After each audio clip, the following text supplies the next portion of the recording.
Kaying bishar haka arpoi terik jeliu kalapano ya kasonam Raghuvanshi bat ubai jengka Uraj Singh Kushwaha Shah Judicial Custody na kabenta khatlai sngi hadian ba ka SIT kala pendep ya ka jingtok kiat ba shipos sngi ya ki halor ka jingdon kti jongki ban penyap ya ukurim jongka Uled Raja Raghuvanshi hasora.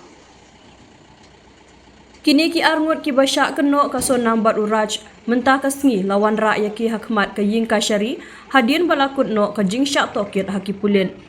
Baro ar lapha ya ki Shah Judicial Custody ba khatlai sngi laong u Assistant Public Prosecutor u Tushar Chanda habaya keren bat kinong thok kubor hadian balami na ka ying bishar jong u Chief Judicial Magistrate CMJ.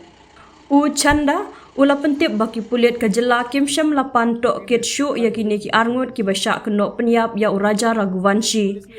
Ki pulit ki syukur pat ya ke Judicial Custody ha ka jingshim bishar ka ying bishar kala ailat ban set patok khatlai sngi ya baro arngut ki nong syak kenok ula benram.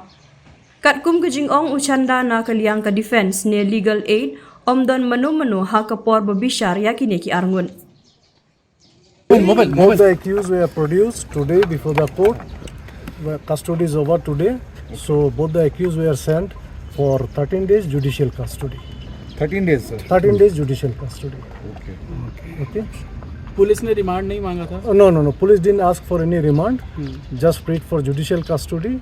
So after hearing, court has granted 13 days judicial custody for both the accused. Sir JC to 14 days होते हैं, कोई संडे वगैरह पड़ रहा है क्या? From state I represented.